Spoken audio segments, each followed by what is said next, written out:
Hello, my name is Bjorn and I'm a villain. Today I'm going to talk about an Italian comic called Witch, love of my childhood, a hard drive for nostalgia, and a very interesting story overall, in my humble opinion. When I was a child, American comics slowly started making their way onto the Russian market, and my mom would buy me thin Donald Duck magazines. Though I liked them at first, I grew up fast and soon found them unsatisfactory. When I was 6, I went to school, and Donald Duck suddenly had become too childish for me. Not only due to the simple plots, but also because of how short the comics were. Mom bought me comics in the nearest post office shop, and I managed to finish reading the whole issue with all the quizzes and ads before we got home. So I naturally lost interest in comics very fast and turned to read school program books and literature textbooks instead, and ended up staying in the local library until they closed and called my mom to pick me up. Luckily, I was not considered a bookworm in my class, and soon a lot of my classmates joined me in the library where we would take turns reading for each other. That was a normal after school activity, and we thought it was a lot of fun. The local library had a lot of kids' comics and illustrated fairy tale books, and we liked to read them all together.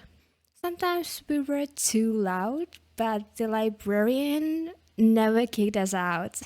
When I was 8, I spent my summer vacation at my grandma's in the village, as I did every other summer before that. In summer, the village would only have electricity in the night time and cut the energy at like 8 in the morning.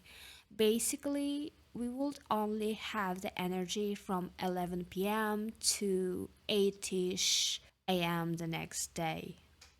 On other days, there was no electricity at all. Luckily, my grandma is a literature teacher and her house was full of books. However, most of them were too hard or complicated for me to understand, and I ended up reading grandma's newspapers. Anecdotes column, to be precise. One day, the postman delivered a huge catalog of yearly subscriptions for my grandma to choose her newspapers from. I, being a curious child, took a peek into the catalog and I found just what I was looking for: the comics magazine, which, stylized as W.I.T.C.H, is an Italian fantasy comic series written by Elizabeth Agnon, Alessandro Barbucci, and Barbara Canepa. The series was first published by Disney Italy in April 2001 before the series was released in other countries. The final issue of which was released in October 2012, concluding the series' 139 issue run. This story is about 5 girls who find out that they are the new guardians of the veil, and each of them possesses the power of one of 5 elements, which are water, fire, earth, air, and energy. Now, the name of the comic, which is in fact an abbreviation formed by the first symbols of names of these 5 special girls: Will, Irma, Tarani, Cornelia, and Eileen. We'll call them Guardians for now because that's their official title in the comics. The story tells its beginning with a new girl, Will, who had recently moved to the town of Sheffield, coming to the local school around Halloween time, and another girl, Elyon, suddenly disappearing on the next day after the school. Throughout the first chapter, we get the general explanation of the story setting. Starting the chapter, we learn that there is a mysterious place in the middle of infinity called Kandrakar, and someone called Oracle. I totally butchered these two. Oracle is the first character we meet, yet he appears quite rarely on the pages. It appears to a reader that Oracle has some kind of an authority in Kandrakar as he announces that the time is running short, and with the whale being in danger, we do not get the context of that. It is time to choose new guardians who have to protect the Earth once again. Hence, it is not the first time this is happening. We learn that said guardians possess the powers of different elements: earth, air, fire, and water, plus the secret element, which is energy, as I already mentioned before. After that, we get introduced to the group of main protagonists, 5 chosen guardian girls. First, we meet Will, the leader of our magical group, who owns energy power and a heart of Kandrakar, the magical artifact which activates hers and other girls' power mode. Like any other teenager, she has a weird obsession, in this case, with frogs. She's really into swimming and doesn't do that well in school. To say the least, she doesn't seem to like it there. However, at the age of 14, I mean, who does? She's clumsy, shy, and lacks some self-confidence. Her parents have recently divorced behind the scene, and she constantly has arguments with her poor now single mom. Will is a new girl at a local school and also the new girl in town, and everything around her is unfamiliar, so she feels like an alien in this new place. Next up is Irma, the most cheerful and hilarious of the group, the soul of the company. Irma enjoys sweets and poking fun at her friends the most and tries her best to keep the team spirit upbeat. Irma possesses the power of water and really likes taking long baths. Tarani is the shyest in the group and also the best student. Tarani enjoys studying and photography, and she has the hardest time dealing with her magical abilities, struggling to accept fire as her element. During the most part of the Meridian arc, aka the first arc, she appears to be the weakest in the group, despite possessing the power of arguably the most powerful element. Cornelia is the voice of logic in the group, if only she's not overwhelmed by emotions. She's a good student and is very fashionable. Cornelia is self-confident and heavily relies on herself rather than trusting others. She possesses the power of the earth and has trouble dealing with her little sister Lillian. And the last one is Eileen. She is the most creative and an always busy person. She likes drawing clothing designs and actually brings them to life by crafting and sewing them. Eileen has a very distinctive style and likes to develop her looks. She often helps her parents in a family restaurant and really cares about her friends. Her element is air, and she is the only one who can fly, though all of the girls have wings in their magical forms. Since the fanart, the Speedpaint of which you're watching right now, is heavily based on the events of the first chapter of the comic, I will try to lightly recap the events of this chapter so that it will be easier for you to understand what is happening on my canvas, what characters I draw, why do I draw them in outfits they wear, and perhaps it will be easier to understand my inspiration in general. Will, who recently moved cities, arrives to the new school and soon manages to find a new friend, this being Tarani, also a new student. An already formed group of 4 friends, Cornelia, Irma, Eileen, and Elyon, stumble upon Will and Tarani after classes, witnessing the local bully Uria and the band messing with the students' bikes on bicycle parking lot. Seeing the band bullying Will and Tarani, company comes to rescue and welcomes the new students, assuring them to visit a Halloween party which takes place the same night. This event starts to form the bond amongst the 5. Later that night, the main cast plus Elyon reunites on the mentioned school party to have some fun. Since it is a Halloween themed costume party, no one notices the two intruders sneak into the school undercover. Their intentions are undisclosed, but they're both looking for Will. One of them ends up having a short encounter with Elyon, while it suddenly turns out that Uriah and his band stuffed a huge main pumpkin with fireworks, and as a non-suspected winner of the best costume prize lights the fire, it causes a big explosion with fireworks flying around uncontrollably and causing mass panic. Tarani manages to save Irma and Will from the fire unconsciously using her fire powers, and the party ends with five girls, all limbs intact, completely shocked, united, and bonding.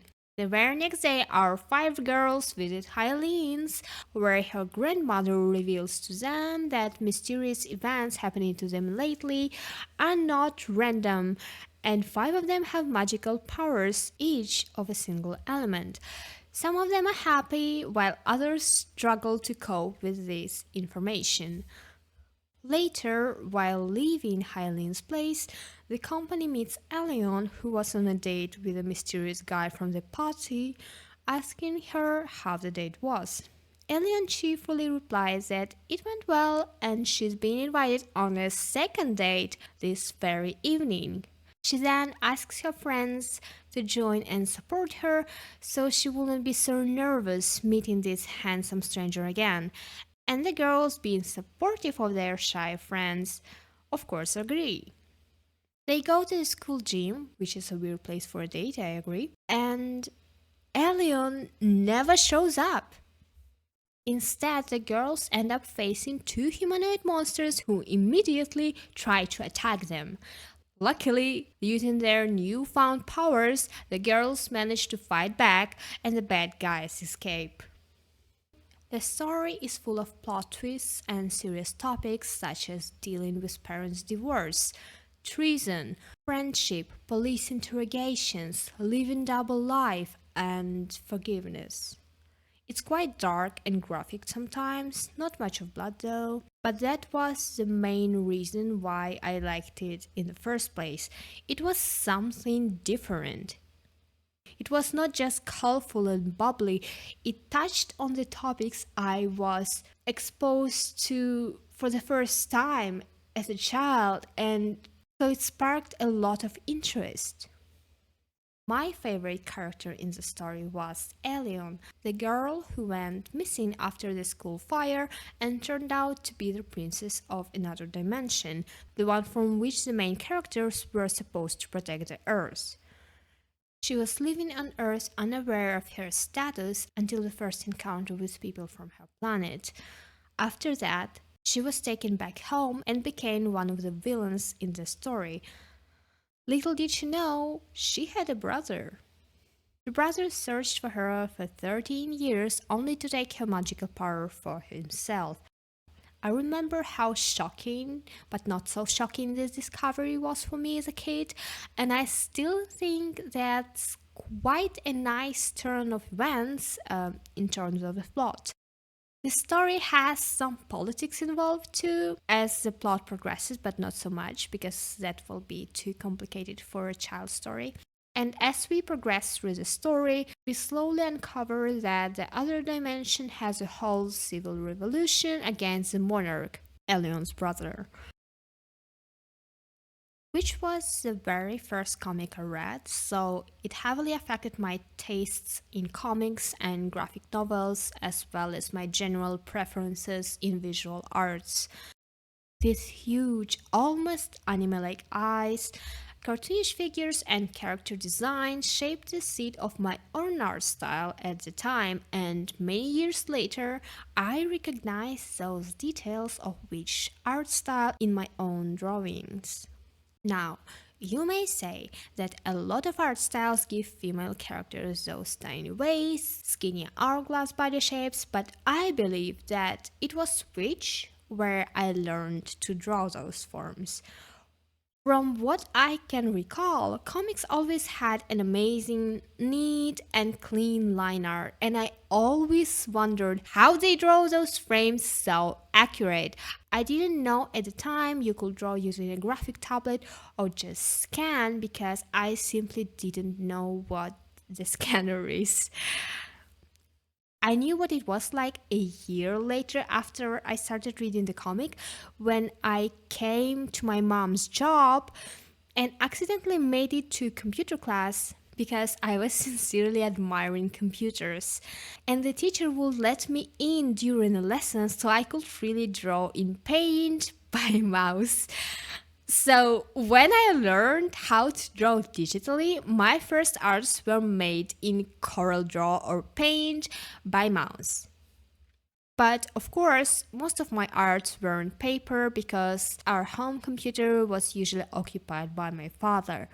I drew fat folders of A4 papers, school notebooks, and albums. I remember how at one point I managed to get a few commissions from my classmates. I clearly remember how I sold my first commission of Spider-Man for 20 rubles in second grade. At the time, I was about 10 or 11 years old, and we didn't have the internet at home. I remember us having a wireless home phone and this Elyon LAN cable, internet router. I guess we called it modem, but I can't recall myself searching through the web. I will definitely remember if my parents explored the internet because I paid a lot of attention to this kind of stuff and was slightly observative towards what these adults are up to. However, I don't think I had internet access till I got to fifth grade. And when I got into fifth grade, we'd connect to the web using LAN cable and those one-time purchase internet cards with time limits. So for you to get access to the web, you had to connect the cable to the PC, go to settings, fill of security film on the card, and insert login and password under it into this little window to then wait for about a minute till the connection is stable. The oldies will remember these horrible sounds. And then you were free to surf through the web. The good thing about these cards were that if you, for example, had a 60 minutes card, you could search for stuff you needed, cut the connection, read the stuff, and reconnect again with the same login and password. And I remember myself being absolutely bamboozled when I discovered you could cheat like that. So I spent all my pocket money and I would ask my parents for internet cards instead of candies. So I would often, unknowingly, search for fanfiction. And I remember I thought that fanfiction was an original story flow, like continuations and side story and subplots.